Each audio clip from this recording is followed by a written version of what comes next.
lien, donc, je suis avec Julie Bourbonnière, directrice des communications du Festival Solstice d'été du Sud-Ouest. On allait dire quel était le sens de ça, de célébrer le solstice d'été au départ? Oui, bien, en fait, l'intention était vraiment très joyeuse au départ. On s'attendait vraiment pas à ce genre de tollé. Il faut revenir à l'historique de toutes les fêtes nationales qui, au départ, en Nouvelle-France, célébraient le solstice avant tout. Donc, c'est là que la tradition des feux de joie également prend ses racines.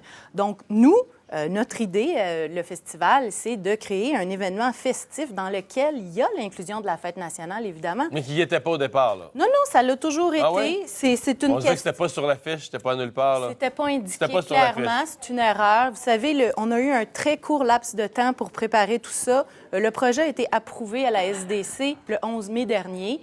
Moins d'un mois. Donc, vous dites que c'était pas sur l'affiche, mais c'était dans la programmation. C'était dans la programmation. Quand on invite des groupes comme Loco Locas, c'est évident qu'il y a une ferveur nationaliste derrière tout ça. L'Auguste Théâtre, le producteur de l'événement, est à sa 7e année d'organiser des Saint-Jean. J'avais le directeur général au téléphone il y a quelques instants qui disait non, mais on est vraiment des fervents souverainistes, là. Notre idée, c'était... Mais on veut pas non plus des fervents souverainistes. On veut juste... Non, on veut juste fêter notre fête nationale sans être gêné, sans être mal. Parce que le mot solstice, vous êtes consciente qu'il est chargé parce que c'est devenu du gros n'importe quoi. L'hiver, on veut plus dire le mot Noël. On fête le solstice d'hiver. Hier, suite à certains commentaires négatifs à l'effet que la fête nationale n'était pas assez mentionnée, on a apporté des modifications à notre site Web. Dès hier soir, le site, sur sa première page, présentait fête nationale, toute sous les dates. Ce que vous avez là, c'est probablement la vieille affiche, à moins que je me trompe. C'est votre site Web ce matin, là. C'est pas l'affiche. Fête nationale, voilà. C'est ça, ça y est dessus, parce que là, c'est l'affiche de ce matin. C'est ça. Donc, on a apporté des correctifs. C'est clair qu'on va en apporter d'autres pour clarifier le message. On est une petite équipe, hein? C'est une fête de quartier. On n'a pas les moyens de la grande fête non plus à Québec. Mais vous avez quand même des gros invités, là. Vous avez des budgets oui, certains pour avoir exactement. tout ce monde. Vous dites que vous êtes une petite équipe, une petite fête de quartier, mais on voit des gros noms quand même. On a mis beaucoup de moyens dans la programmation pour attirer l'attention, justement, et rapidement créer une renommée. Puis s'assurer d'un achalandage également. C'est ça le but. Puis c'est pas que de la musique, il y a également une foire commerciale. Il y a plusieurs partenaires qui sont impliqués dans ça. C'est pas juste nous qui avons décidé, on va faire quelque chose de différent. Non, il y avait un besoin dans ce quartier-là également pour prolonger les fêtes. Et donc, le solstice a toujours été au cœur de la Saint-Jean-Baptiste et de la fête nationale. Vers les 8 heures ce matin, la mairesse Valérie Plante a dit sur son compte Twitter, je lis le 23-24 juin, nous fêtons fièrement la Fête nationale du Québec. Je vais exiger des organisateurs du solstice d'été qu'ils refassent leurs affiches pour mettre en valeur de la Fête nationale. S'il y a un moment pour s'afficher, s'affirmer et non s'effacer, c'est celui-là. Puis, tout le monde interprète ça comme quoi vous fait des reproches, là, vous... On a déjà réalisé une bonne partie des modifications. Les affiches qui avaient été déjà placardées dans plusieurs sites à la grandeur de la ville vont être recouvertes. On va modifier tous nos autres visuels pour s'adapter à ces demandes-là. C'est évident. Nous, on ne cherche pas la controverse. On ne veut pas faire de la politique non plus. On veut faire une fête, le fun, inclusive, qui dure 3 jours. Puis qui sait si l'année prochaine, ce ne sera pas 5-7 jours. C'est ça le désir des organisateurs. Ouais. C'est de vraiment créer quelque chose. Le mot inclusif, là, on n'est pas en train d'exagérer. On veut être inclusif, tout le monde veut être inclusif. Je veux dire, si tu fais une fête pour tout le monde, bien, par définition, dis-le pas, par définition, s'il n'y a personne qui est exclu, là, c'est inclusif, non? Absolument. Mais dans certains cas, c'est important de le mentionner. Mais c'est comme une mode, là, c'est le mot à la mode, tout le monde doit être inclusif. Il y a toujours des keywords, des buzzwords chaque année. Mais nous, c'est quelque chose à l'Auguste Théâtre qu'on met de l'avant depuis 25 ans, avant même que ça devienne populaire dans la sphère publique, ce mot-là.